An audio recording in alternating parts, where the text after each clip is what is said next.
Welcome to the Better to Better podcast. Before we get into today's episode, I want to remind you guys of a couple of things. Today is the first day that you can register for the free Date Better webinar that I'll be hosting on December 15th. I believe it'll be 6:30 p.m. Eastern Time. And what I highly recommend is that you go ahead and click the link that's in the show notes in order to register. You'll also be able to go to my website if you'd like, which is coachtracie.life, CoachTracie.life, if you want to register for this webinar. So, one, it'll be a very good way to get just information about dating as a mom and how to help this process along.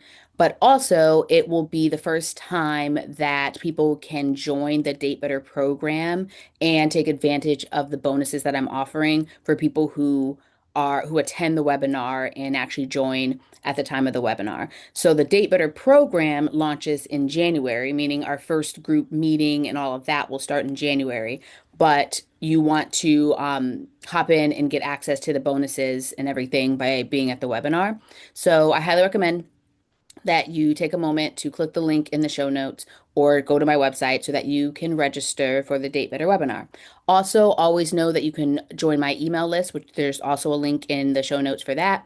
And joining the email list, you'll be able to stay up to date on all the things that are happening and going on through my email list. I send out updates and information about things like registering for webinars, joining programs, things like that.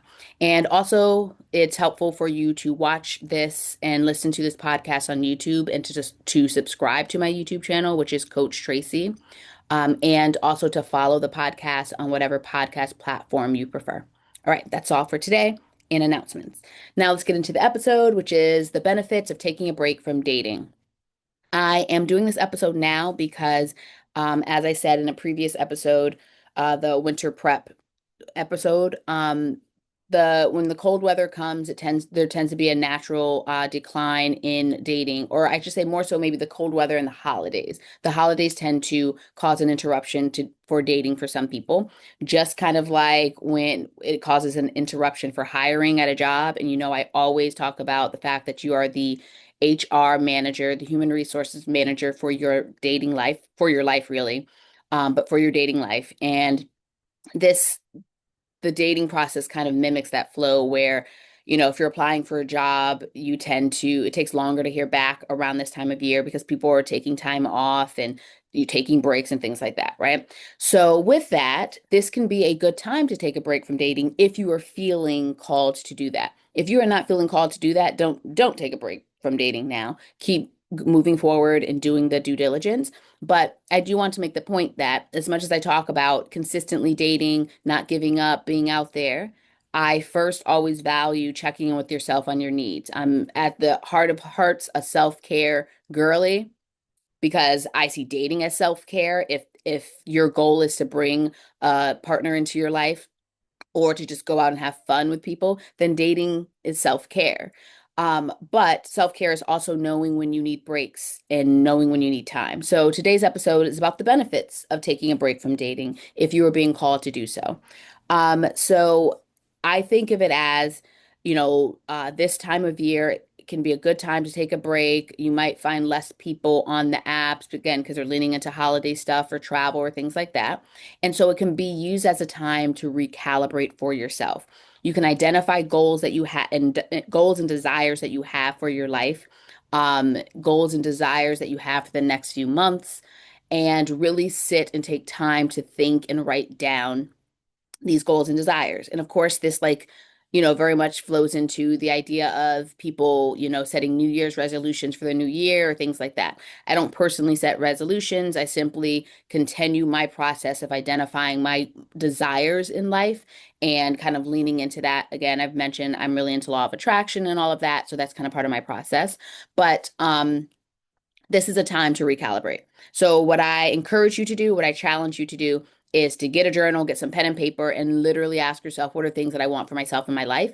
And I want one of those areas that you focus on to be your romantic life. Do I want companionship, partnership? Do I want a good time? Do I want friends with benefits? But identify what it is you're really looking for right now so you can really lean into aiming for that when you get back to dating if you're choosing to take a break.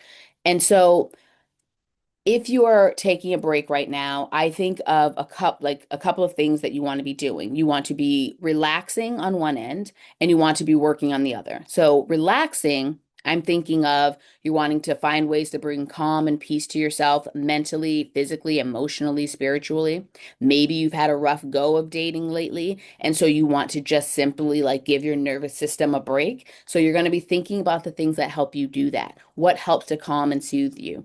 So I say self-care is anything that brings you a sense of peace, joy, or excitement. So we're looking at the peace bucket. What are the things that bring you peace? It may be going no contact with certain people who you've been dating. It may be reducing the amount to which you are, in your DMs on the dating apps or, responding to people.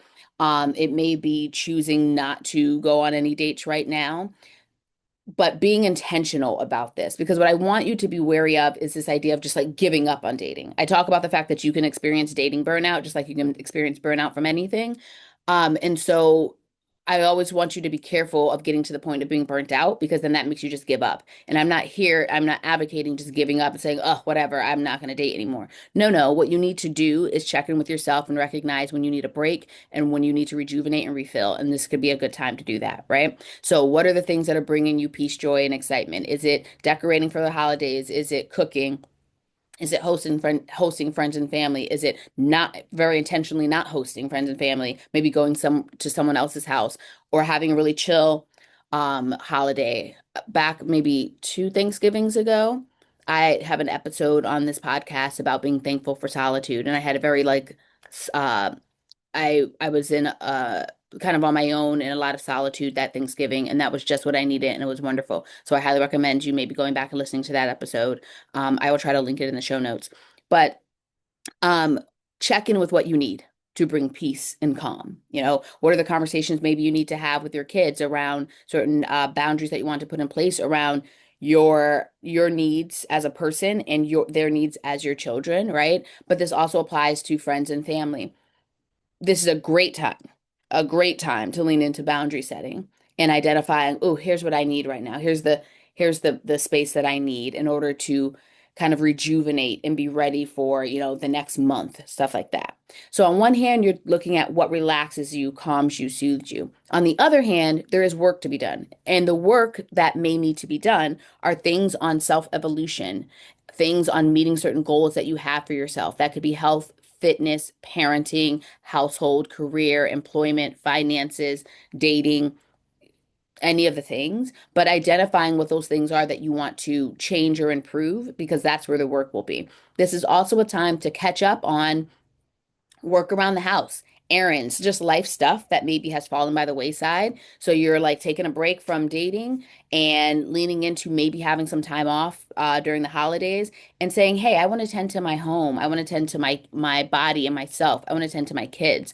Maybe it's a time for you to catch up on work, like at your job. Maybe it's a time for you to catch up on stuff that you've been behind on, if that feels good to you. Meaning, because you may not have to be showing up to work right now at certain times, or maybe because you are spending less time out dating, right? Like you have more time at home to catch up on things. If that's going to make you feel better to catch up on work, what you want to be doing is being intentional about asking yourself, what are things that I want to change, upgrade, uh, fix, work on, catch up on right now, and utilize this time to do that. So, this is a good time when we talk about goal setting, right? Things you want to change or see be different. This is a good time for you to reflect on the past year, what's been good, what's not been good, and help yourself identify what you want to keep and bring into the new year versus what you want to stay in this year, right? And this applies to any part of your life, but particularly in dating.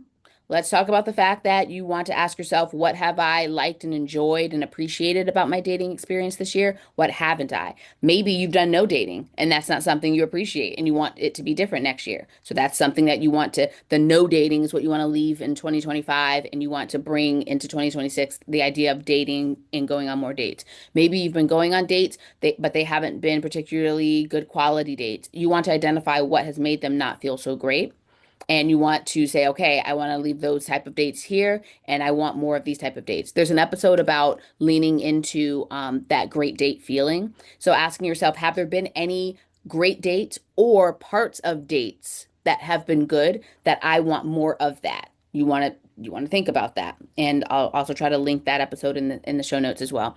But you want to be thinking about what type of dates or what parts or pieces of dates do I want to take into the new year. Maybe I found some good restaurants and I want to take those into the new year and have those be places that I go and I frequent. You want to be asking yourself, how have I used dating apps? Have I not used them at all? Have I used them in a way where, like I always say, people are like actually dating through the app? They're like talking forever for weeks and weeks or days and days, rather than using the dating apps as I do as a directory. There's also episodes about that. Um, you want to be using the dating apps to meet people, but then you want to quickly get in real life with them so that you can determine if it's worth spending your time and energy with them. So maybe you've been using the dating apps and not in an ineffective way, and you want to leave that in 2025, and you want to carry into 2026 this idea of being more efficient at using dating apps. What I feel is one of the best episodes I've done is how to effectively use dating apps. So I will link that one as well. This is a time to be very intentional and very thoughtful. The next week's episode of the podcast is going to be more specifically about goal setting going into the new year and just things that I've done or do or things that can be helpful, things for you to think about, kind of things to reflect on to help you in your goal setting. But I just want you to be intentional about any breaks that you take in dating rather than doing what so many women do. They get frustrated. Some guy does something stupid or says something dumb, and they're like, oh, I'm over it. I'm just getting off the apps. And they've been on the app for like a week.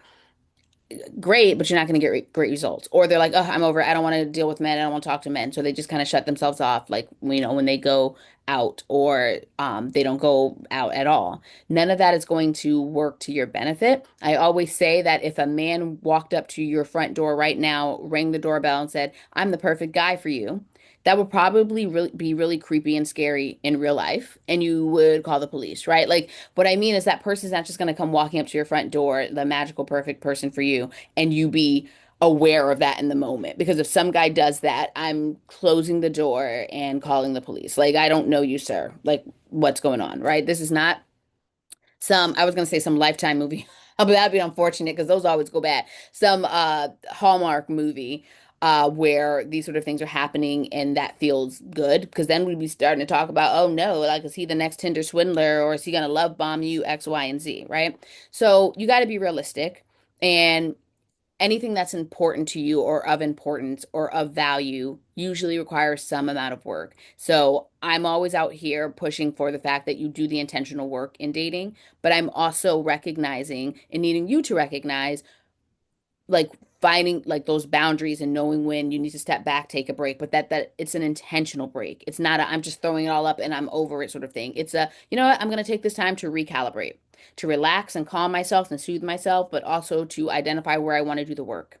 Okay? So, the benefits of taking a break from dating is it allows you to recalibrate. You need to find ways to relax and chill out, but you also can take time to be intentional about what you want to work on and where you want to do the work. All right, that's all.